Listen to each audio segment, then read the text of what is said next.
Someone else from Ottawa. Sarah is also from that area, one of our staff. Yay, Ottawa. You've got some Toronto representation also. That's wonderful.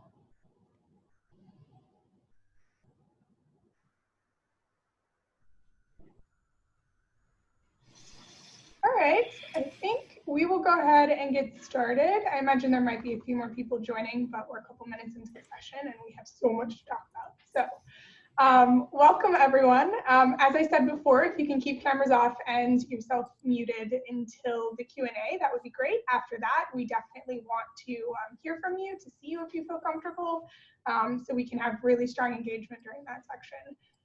This is FEMinCOVID, a series on how feminists are adapting their work in this time of crisis. The series is a production of Continuum, 14 individual contributors, and 11 amazing partner organizations like Trixie Films, Feminist Agenda Podcast, Engendered Collective, On Spec Podcast, Art Girl Rising, and Power Bitches Gather. Continuum, as an organization, launched in 2013 as an answer to our collective call for a radically authentic, intentional, and deeply interconnected feminism. We produce the Radicals and Revolutionaries Lab podcast and the Always Lively Continuum Collective community. It's an online community that you can check out, do a free trial if it looks interesting on continuumcollective.org. A big thank you to Jillian Foster, the founder and fairy godmother of Continuum. She thought up this series and has hosted most of the sessions. And to Sarah Letitia Jensen on graphics and tech support. So she's the one that's been letting everyone in, and we'll make sure that only our registered guests join so that we can have a safe and fruitful conversation. I am Morgan Richards-Malamdir, the executive producer of this series, staff at Continuum, and today's host. We are joined by Therese Shechter. She is, hello and welcome. Oh man, I can't tell you how many times I've done that with my headphones. She's an award-winning filmmaker and artist, the founder of the feminist production company Trixie Films. Her work fuses humor, activism, and personal storytelling to disrupt what's considered most sacred about womanhood. I love that. She is a Canada Council for the Arts grantee for her in-progress documentary, My So-Called Selfish Life. The film examines what it means to say no to motherhood in a society that assumes all women want children and exposes what's at stake when women are denied the right to control their own reproductive lives. Her documentaries have screened from Rio de Janeiro to Ankara to Seoul, and her work can be found in the collections of over 300 universities, nonprofits, and libraries. Big welcome, Therese.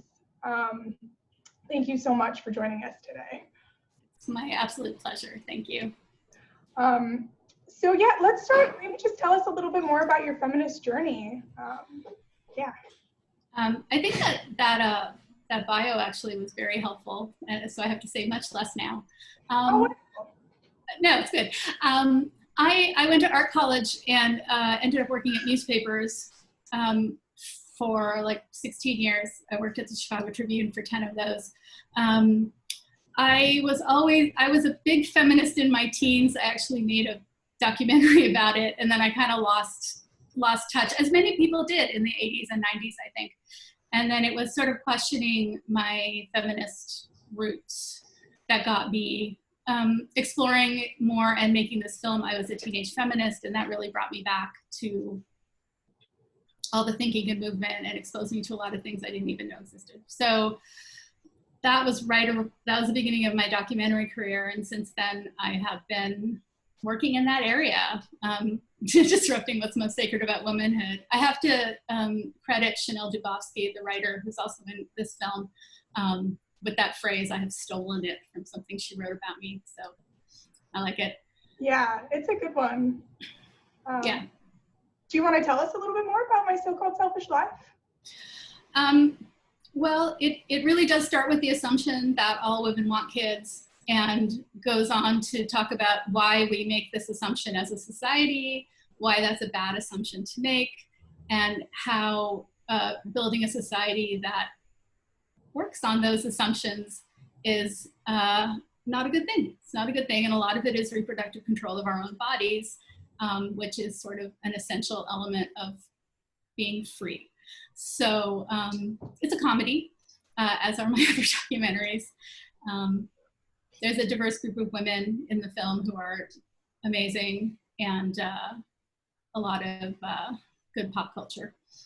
So yeah, I don't know what else to say about it right now, but we're going to get into a lot of the stuff the film talks about in our conversation. Yeah, so let's launch into that then. What is pronatalism, and why is this something feminists should be worried about? Okay, excellent. I actually, sorry, now that I've said let's get on with it, I do want to address something to do with the film, which you had asked me, which was how COVID has affected the work. Yeah. So I just want to take a second to talk about that. Aside from no longer having a real office and working at my dining table remotely with my editor, which has been a drag, but she's been awesome. We are actually finishing our first rough cut this week. So that is super exciting, honestly. But the other interesting thing that's happened is, I think with COVID-19, it has magnified every single thing, every single issue, every single problem in our society, everything has been writ large. And it has, I think, promoted or provoked a lot of critical thinking about our systems, our institutions, and how they control or rule our lives. And I think us making a film about the roles of women and the roles of mothers and the presumptions that come from that has been really very interesting. And I hope that we can continue to interact with all the ideas that are coming up. And I think this is something that's really on people's minds. So just want to throw that in there. Yeah, I agree with that completely. I've been really, I guess, found it to be a silver lining that this time has been such a time of questioning why this pandemic is so much harder for mothers, and what that says about how we've created a society that expects motherhood but doesn't support it. And so I think it's good that we're having those conversations, but it's like, it's not quite enough, right? Like there has to be a step past that where we start, pushing a little bit more about expectations, I think. Right. And I would also add to that, I have several friends with school-age kids, and I know the kind of hell that's happening, not just for them, but for most families, especially ones that don't have the kind of resources to just outsource it all and not worry about it. But I think it's a very interesting time to talk about, like, nobody planned for a pandemic when they decided to have kids. This isn't something you factor into your decision. But again, I think that the pandemic has really magnified what is involved in having, caring, raising children. And one of the things we really want to talk about is how you can make an more informed decision about what you're getting into. And half the pregnancies in the US anyway are unplanned. So it just raises a lot of interesting questions. And yeah, I don't know, is it a silver lining? I'm not sure, but it's been a good time to reflect on a lot of things. Yeah, I agree. So, what do you think are some of the sort of barriers or the ways that society pushes us to not ask those questions about how difficult it really is to have kids? Like, yeah. Well, that's a good entry into talking about pronatalism.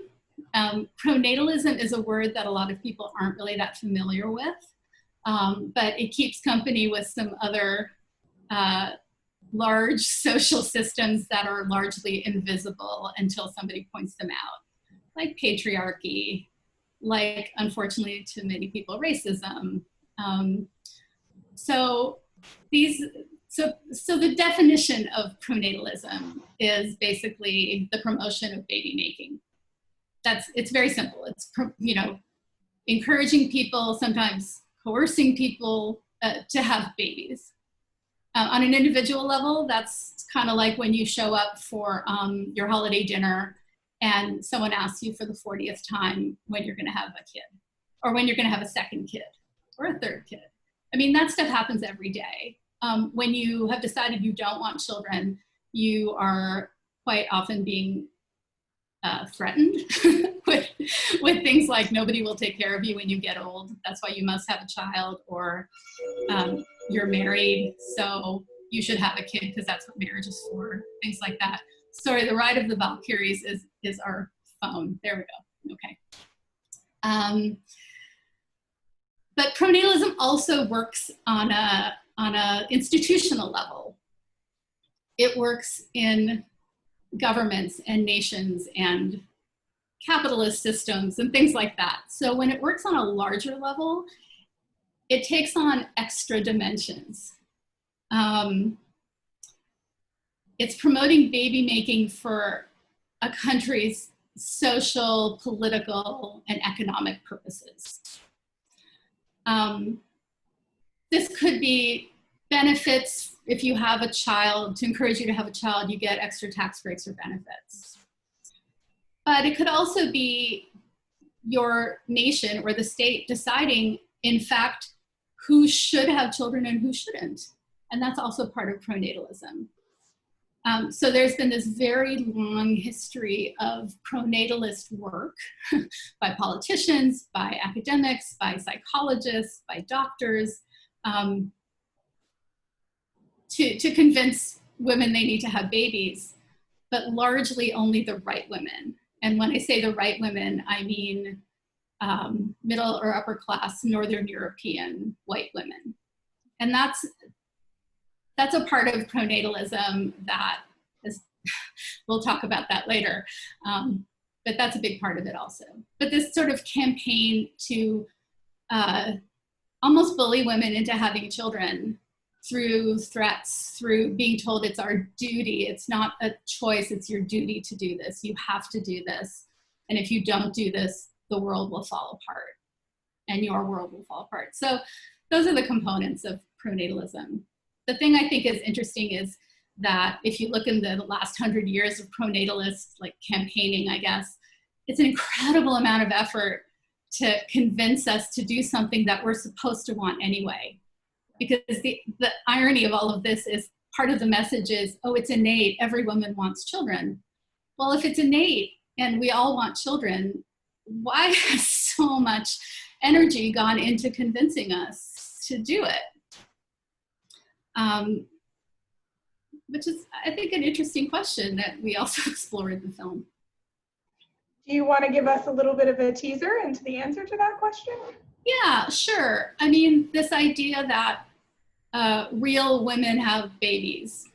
If you don't, there are doctors who used to say, if you don't have a child, you will get sick. You have to have a child to stay healthy. There are doctors who 100 years ago told women not to go to university because it would wither their reproductive systems. And they wouldn't be able to have babies and therefore would not get married and therefore would not be accepted in society and die a horrible, lonely death. I mean, there's a lot of pseudoscience around it. There's a lot of pseudoscience around why white people should have babies and people of color shouldn't have babies. That was part of a program called eugenics, which we could talk about later. But something as simple as, I like to cite this example. When you see an ad on television where someone is taking a pregnancy test, have you ever seen them be happy about a negative result? I'll leave that with all of you. Have you ever seen, and not a parody, because there are some funny parodies, right. But have you ever seen an actual pregnancy test where someone gets a negative result and they're elated? Yeah, I've only ever seen Twitter memes of this. Like you said, like satire, mocking, I think, the underlying message. Yeah, there's a lot of satire, which is, again, really good, but it just points to the fact that it doesn't actually exist in real life. And in my opinion, and people can fight me on this, I think a lot more people take pregnancy tests to find out they're not pregnant than in the hopes that they are pregnant. Yeah, I think that that's a much more common dynamic, but we don't get to see that. It's invisible. Yeah. All of these things are invisible. Happy women without children in our media, invisible. Everyone has family, everyone wants family, everyone will have family, even on sitcoms like The Big Bang Theory, which is another great example, I think. On The Big Bang Theory, there were not one, but two main female characters who openly said they didn't want children.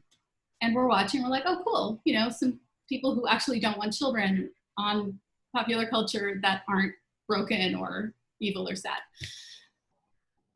Through the course of the series, and this is one of the top rated series, they both got pregnant because the writers and producers thought they should. And the worst one was at the very end of the series. Sorry, it's gonna be a spoiler. But in the last season, the main couple is talking about this, and she keeps saying quite emphatically that she doesn't want children in various ways. And at the very end, in the very last episode, she finds out she's pregnant. Now, cool, fine, but there's no conversation about it. Now she's pregnant and she's happy. She's okay with it.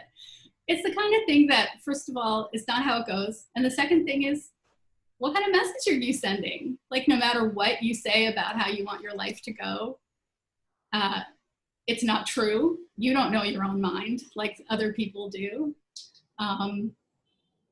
It got a pretty big pushback. Like, people noticed this. But, you know, things like that, it's pretty commonplace. Honestly, we just don't know to look for it. We don't look for it. And once you start looking for it, it's kind of everywhere. It's in the air we breathe.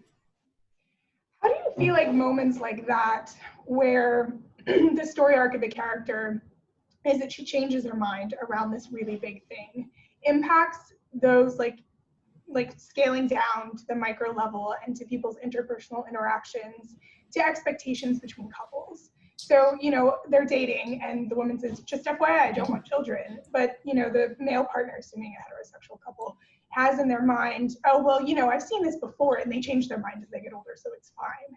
And then later, you know, how do you see that story playing out? Do you feel like this is something that's common? We certainly see it playing out in social media. I mean, not social media, sorry, in popular culture.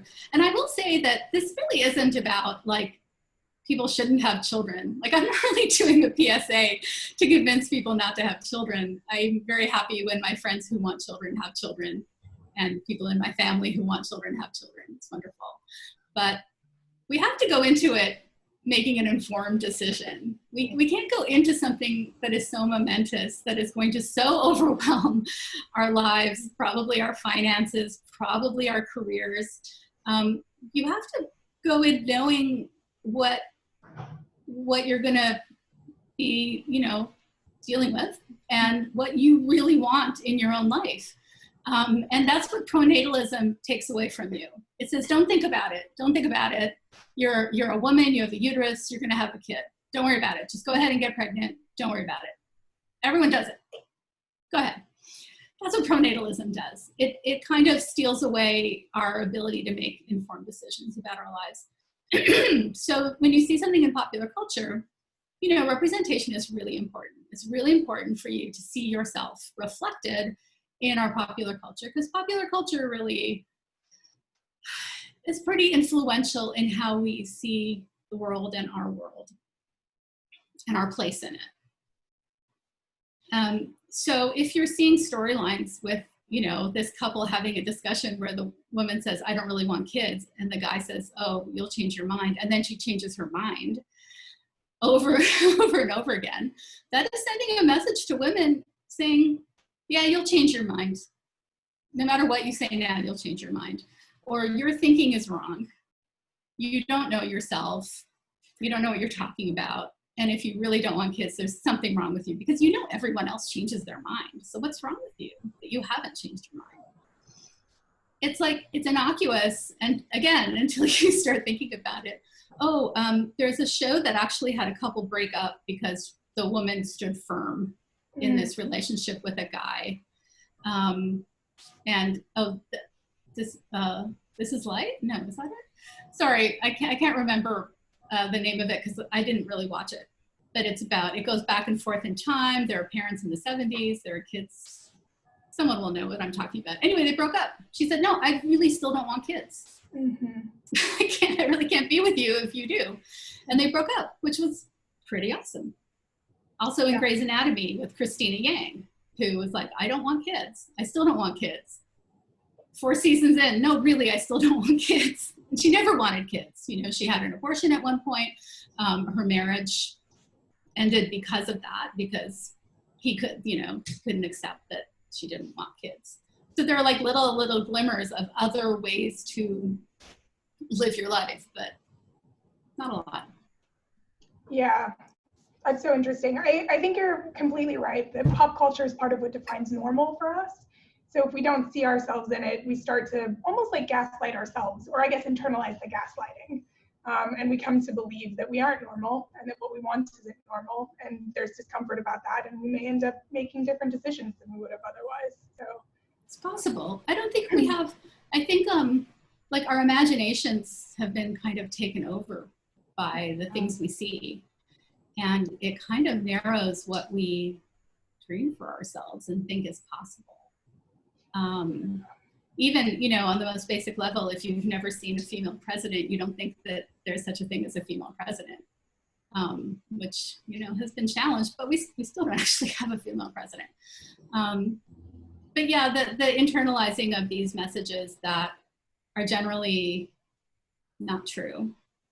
We're fed a lot of mythology. We're fed a lot of things that are trying to guide us to a place that suits others, or suits our nation, or suits capitalism, or suits patriarchy.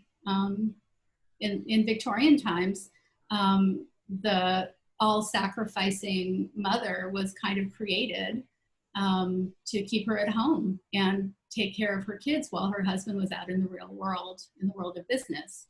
It wasn't considered her sphere. She had to be at home.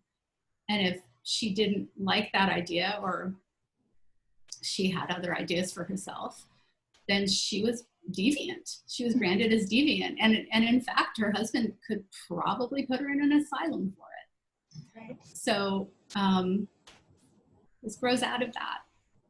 Things change a little bit, but the outlines, the basic ideas are not that different.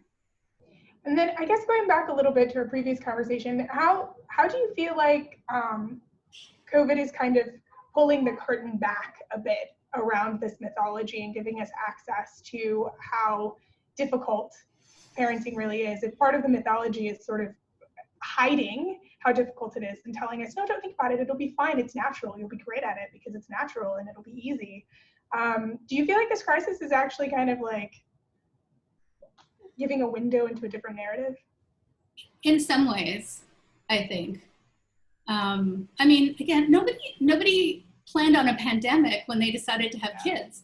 That you could have made the most informed decision in the world, and you would never have dreamed that this would be something you should consider. Mm-hmm. So these are really extraordinary times.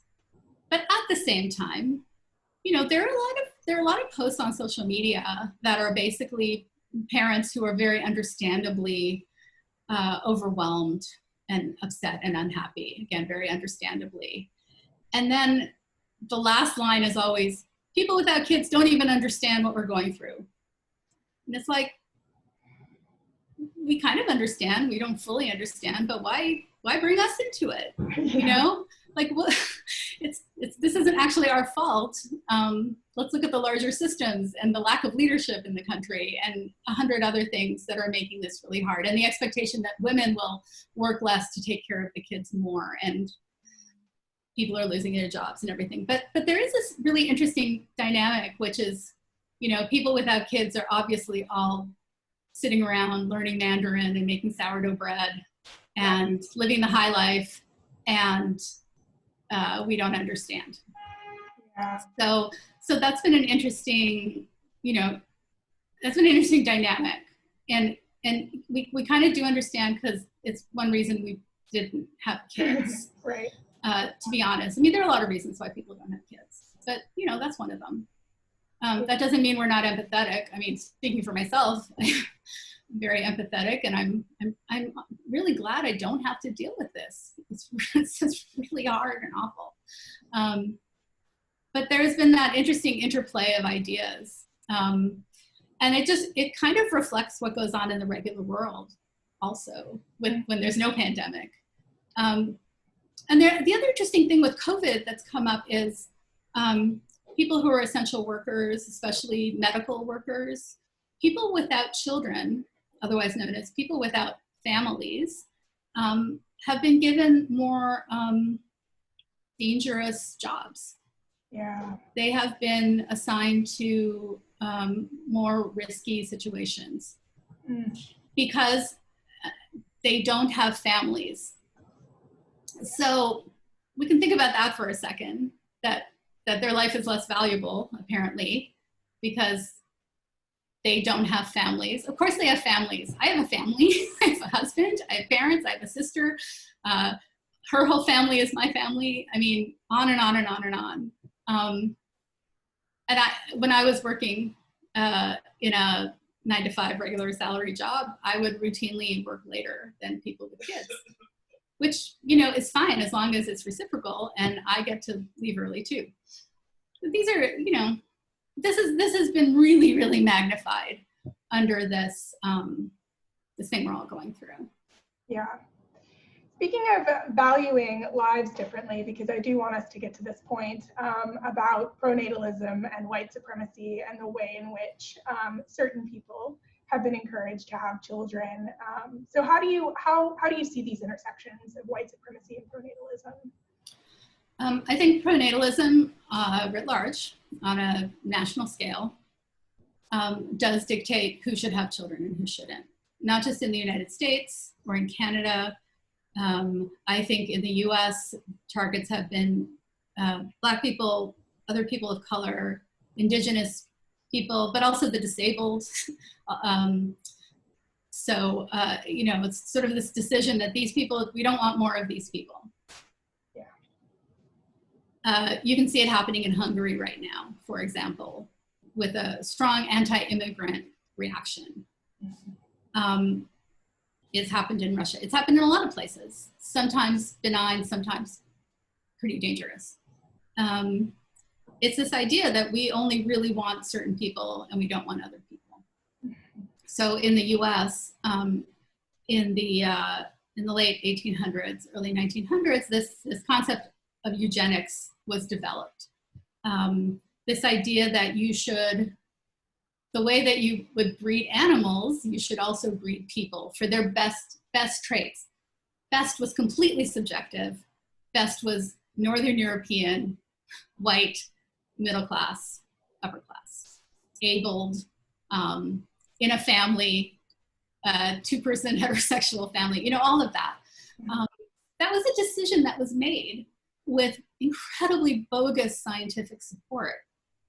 It was made to justify the racism that was already there. But it was a scientific theory, completely discredited. And it was very mainstream. That's the thing, it was so mainstream. But what it meant was different things. For white women, it meant trying to limit their access to birth control and abortion so they would have more kids. So denying them these things that were available at the time so they would have more kids. Giving large white farm families medals because they passed all these tests on the checkbox. It was called the Fitter Families Program in the Midwest. And by forcibly sterilizing people that were deemed, you know, substandard by the same academics, the same medical professionals, the same politicians. And there was a very long run of forced sterilization. And we're dealing with it through women, people with uteruses.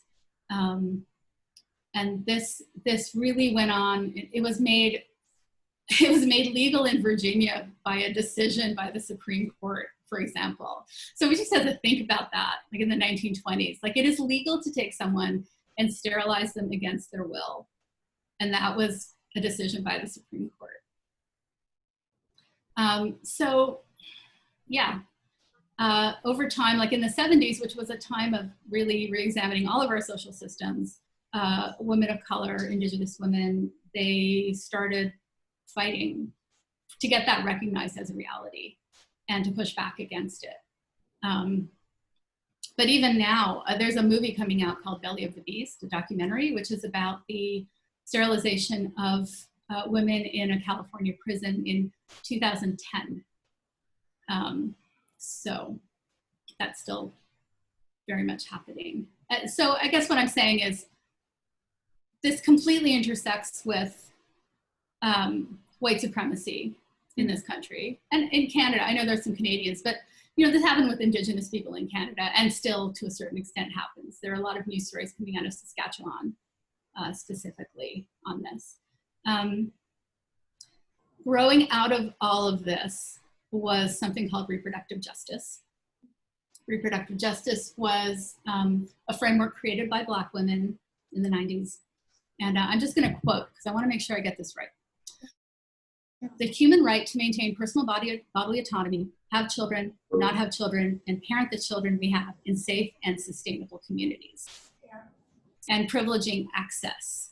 Because choice is a lovely thing to talk about, but if you don't have access to choices, you don't really have anything.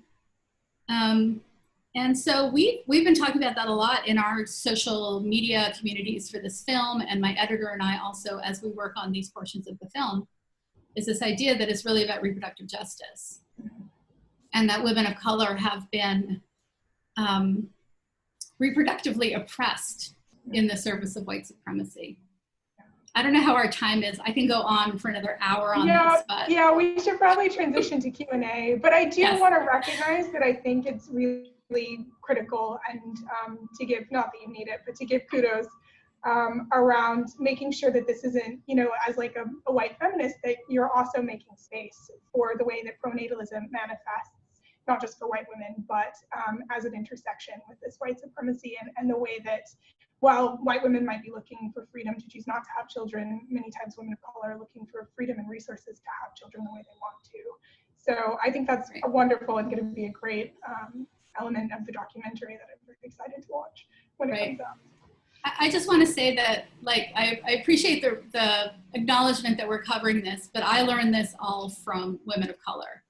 They were the ones that taught me all of this, from people I know, from books I've read. The reason I think this is important is because I've learned from women of color how important it is. So, and we have women of color in the film talking about that very same thing.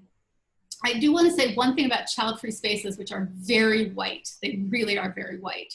It's hard to find a lot of conversation among women of color and Black women. But also, if you are a woman of color who is child-free, who doesn't want kids, who maybe has even gotten a voluntary sterilization, it is really hard to go back to your community and say that because of the weight of history.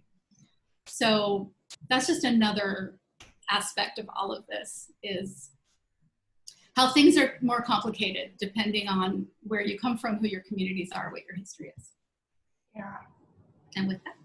Thank you. That was a great, amazing overview of a number of complex topics.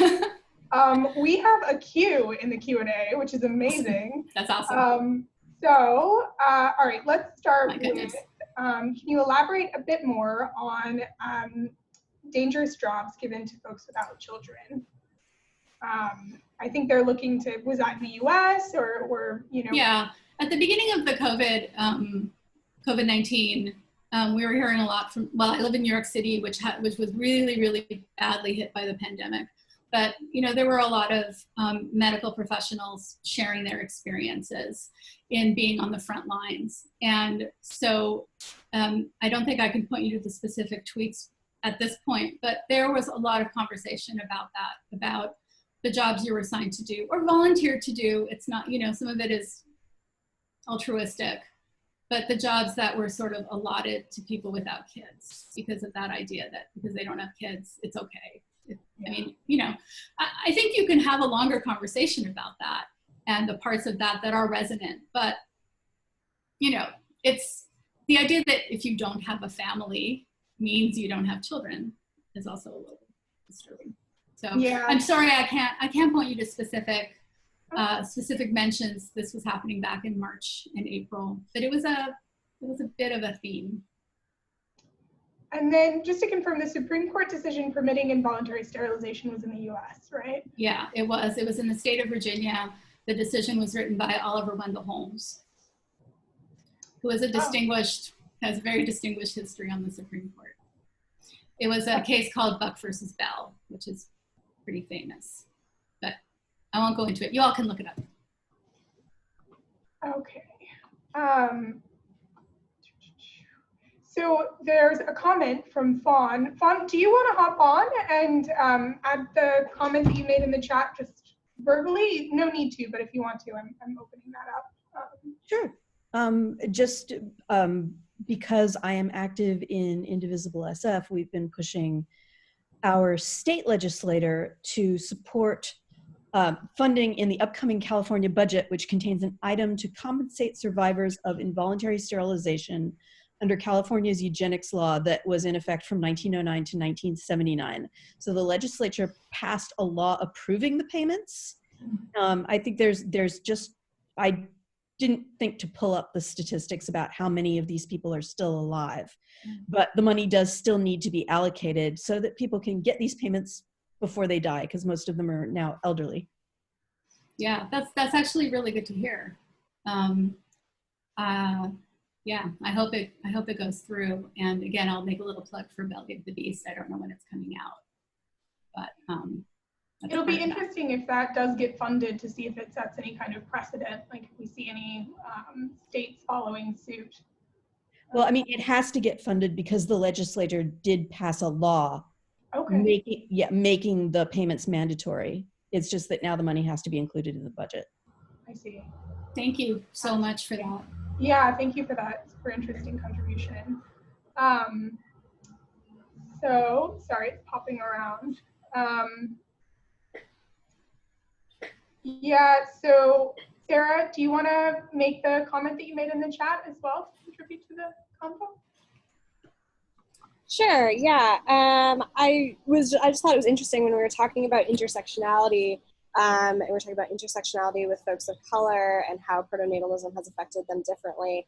When we look at trans folks, I think there's also an interesting discussion to be had, because depending on the medical procedures that may be necessary to transition in certain places, you're pressuring or forcing people to be sterilized in order to socially transition. Right. Yeah. Yeah, that's a really interesting intersection. Yeah, and I think we skipped over Jillian's question, but Jillian was just wondering when the documentary came out. Which one? Belly of the Beast or my documentary? Sorry. Oh, sorry. I meant the documentary that's forthcoming. I'm now suddenly forgetting the name. Forgive me. The child-free documentary. Yeah, My so-called single. Oh, yes, that film. Yes. That's always a really good question. We were hoping to be done by now, but various things due to funding and this pandemic have slowed us down a little bit. I'm actually happy because we would have not had a single film festival to premiere in had it been this year. So, silver lining. We expect to be finished with the film this year, and the way things go, we're applying for 2021 film festivals for premieres and distribution. So sometime next year is when it will be, but I don't know the like strict answer to that yet, because there are a lot of wheels turning. But now that we have our first rough cut done, I think that's the absolute hardest. So we've really gone past our biggest hurdle, and now we're just refining. We're just gonna make it better and smarter and funnier from now on. Congrats on the hardest part. I don't know that much about documentary making, so that's great. You kind of crested the hill. Yeah, and shout out to Siobhan Dunn, who's the editor of the film, who's been great and very patient while I'm here. All right, so I got a private question. Interested to know your opinion on the relationship between contraception and women's pain. There seems to be a growing chorus of voices in the UK saying this is far too painful, thinking about IUD insertion, but medical people far too often ignore it. Do you explore this at all in the documentary? Yes, we explore it in the sense that it's very hard for people who don't have kids and don't want kids to get sterilization procedures done, voluntary sterilization procedures. There are still all too many doctors that, even though all you actually need is to be old enough to consent to any medical procedure. Doctors put roadblocks and hurdles in the way, which is their right, but is not the law. So we do talk about the problems people have had with, excuse me, with contraception, either being painful, causing side effects, things like that, and who are seeking permanent sterilization so they can just get off this stuff, and the difficulties and the challenges around that. Yeah, that is a personal pet peeve of mine, just how shitty birth control options are. And there's just nothing that doesn't come with a host of challenges. I've been on, I can't tell you how many different things looking for something that feels like it's, you know, good, adequate even, just like baseline comfortable to use. No. Yeah, on a personal note, I was on birth control pills for 15 years maybe. And then as I was approaching 40, my blood pressure got really, really high. And my gynecologist said I needed to get off the birth control pills. And I resisted for quite a while because they were convenient and they made my period very light. But I did finally get off of them, which normalized my birth control and made me realize that I shouldn't always be the one responsible for this shit. So that was also that was part of my whole feminist thing, which was like, hey, other person, partner who can get me pregnant, this is also your responsibility. So, yeah. Yeah, agreed. There was a question about how white folks can better help bring people of color who are having trouble accessing child-free spaces into the child-free community or otherwise provide support. Well, I mean, I think this is part of the larger conversation, really, about white people moving in sort of privileged spaces without really realizing they're privileged spaces. What I'm trying to do is I'm trying to post as much stuff written from the voices of women of color, Black women, about their own experiences. I find that, and I have been doing it more since the last, since Black Lives Matter once again came up to the surface and erupted. I've been working harder to do this. I've always posted about reproductive justice and forced sterilization, but I've had to really increase my efforts to do it, which is what we just have to try harder. And I will occasionally get a note from a woman of color like thanking me, which, I mean, I don't do it so she'll write me a comment, but I'm glad it's being seen, and I'm glad that, I can provide representation in the social media spaces that I have for this film. So I don't have like a pat answer, but I think try harder to include their voices and stories in whatever you're doing. Don't speak for them, bring their voices in, and perhaps they will feel like these are good spaces for them to be in. And if there are any people of color on this, please jump on in if you have some thoughts on that, because I would certainly learn from it. Yeah, absolutely. There's a raise hand function. So if you want to say something and you feel like we're not snagging on it, you can just put your hand up and we can also. So that's another avenue that you have all the space to hop on. Right, I'm just scanning through. I just want to say I'm reading some of the chat comments too. So yeah, good stuff. Oh, thank you for pointing out that I missed Dana's question. So Dana's asking, you talked about pronatalism. Is there such a thing as antinatalism? Yes, there is such a thing as antinatalism. Antinatalism is a very specific philosophical stance and sometimes political stance, which is this idea that humans are bad for the planet. Babies don't choose to be born. And I think the ultimate goal would be to stop procreating. And this is based on, it depends on who it is, but it's based on people who are very concerned about climate change, as we should all be, and feel like overpopulation and just humans in general are killing the planet, and we really don't want any more. And this idea of being born into suffering and misery. And there's a lot of antinatalism online. It's very easy to find if that's something you want to learn more about. There's the voluntary human extinction movement. I hope I'm getting that right, which would like everyone to kindly stop having children. And I'm not an antinatalist. I have posted stuff that talks about antinatalism. My problem with it is not antinatalism itself, it's a philosophy that is, I get it. But when that's used as a synonym for choosing to be child-free, that's very problematic. Because they're not synonyms. You know, one is a personal life decision and the other is a philosophy about our world and our future. So I don't think that works really well. I co-authored an article on that, actually, just to make that point.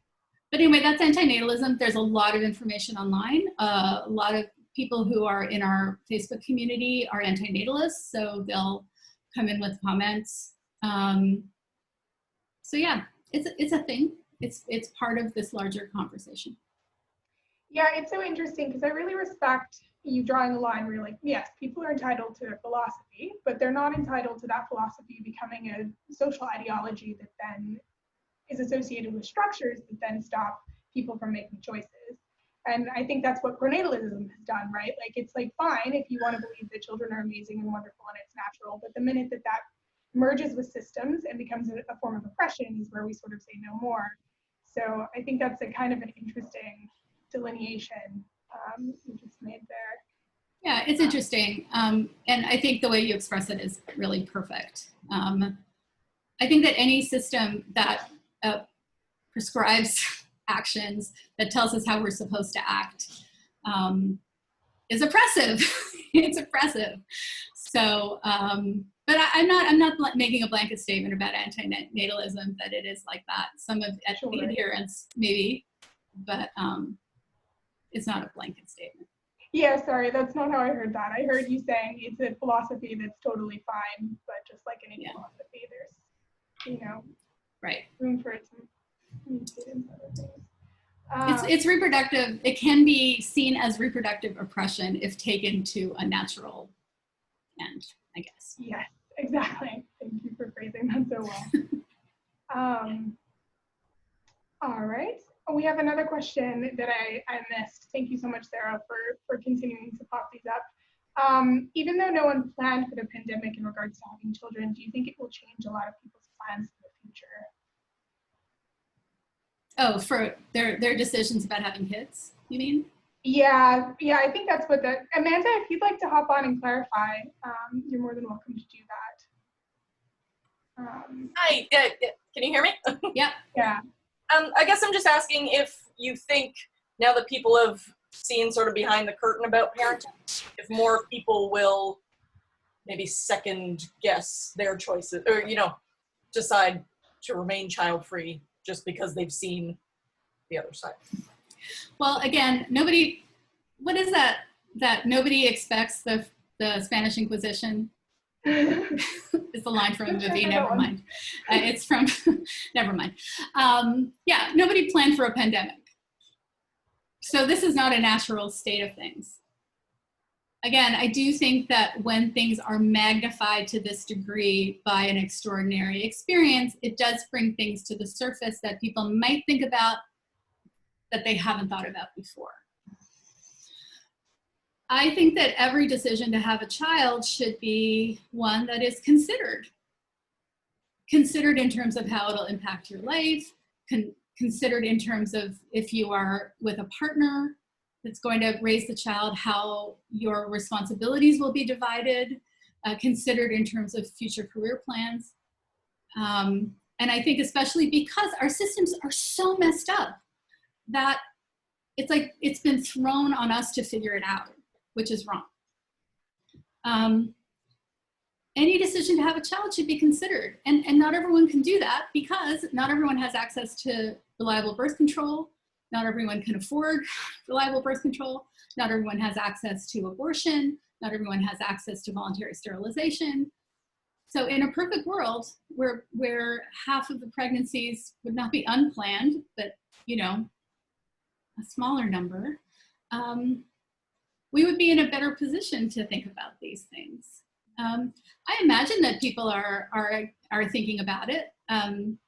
I think that if I were 25 and I was seeing what was going on, I would think about it. I'd be like, all those feelings I had that this was going to be an overwhelming undertaking, even if there's no pandemic, they have been confirmed to me. I don't think I can answer that. There have been articles written about it. Amanda, what do you think? Yeah, I mean, I'm past the point where I've solidly made my decisions, but I just wonder if, younger people are seeing this and thinking about it a little more, I guess. Is there anyone here who wants to speak to that? Because that would be great. Yeah, that would be interesting. Please hop on.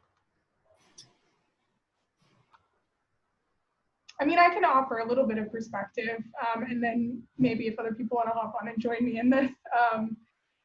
My partner and I have identified the children as a goal at some point in time, which would have been sooner, probably, if the pandemic hadn't hit, in the sense that I have now said, I know, the country is in a place where I just can't imagine trying to, and not just the pandemic, I think to your point, it's highlighted the lack of larger systems, and the way in which society is just not interested in supporting children and mothers. It's just not a priority. Our society isn't prioritizing it, and in the time of crisis, that's highlighted even more in a fundamental unwillingness to shift, to support women with children and men with children too, but women are bearing more of a burden than I think even I expected them to, based on some of the articles that are coming out. So it's definitely, to me, just been like, well, my timeline just extended because this is unacceptable. I can't imagine making a sacrifice right now. So yeah, if anyone else wants to. I want to add something. I've thought about having kids on my own. So I don't have a partner. And so I've been thinking for years about having children on my own, whether through, some form of IVF, I would say IVF light, and or adoption. Like Dana mentioned in the comments now, adoption's never discussed. I totally agree. Adoption's kind of always been on my mind as well as a really good option. But I've always been nervous about being able to financially support a child as a single parent by choice, and not wanting my kid to have kind of a chaotic home life because of financial instability. And I feel like COVID has just added greater urgency around that, and that it's really hard to know what the next 12 months will look like income wise. And so then I think, is this really like, could I do it? Could I have a kid as a single person? I don't know. It's just added, I would say the question mark has it has become a bigger question mark. Exactly. Thanks, Julian. Right. And I want to give a quick shout out to The Guardian. The Guardian is running a series on discussions around choosing to be child-free from a lot of different angles. It's been running all week. I can't keep up with the volume of great stuff that they're putting out there, but it's pretty easy to find if you search child-free on The Guardian's website. But there's a series of very well-written essays about different aspects of these decisions, including financial, including environmental, including a lot of things. Thank you. Thanks, Hannah, who just put it into the chat. So yeah, check it out, because it really looks at this from a lot of different angles. It is focused on not having children. And, talking about adoption, we haven't talked about people who want kids but can't have them.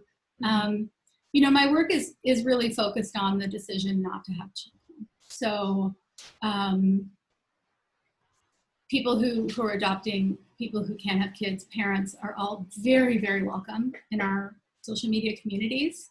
I invite you to share your insights. But it's not the focus of the film I'm working on right Yeah. We had one other question that was submitted online that I just want to honor the fact that that came in and raise it. It's quite long, actually, so I'm sort of going to abbreviate. Effectively, she talks about being married to an older partner and, or actually, no, sorry. Yes, she did say they were married. Yeah, just wanted to confirm. And that she's not inclined to have kids right now. Partner doesn't want kids.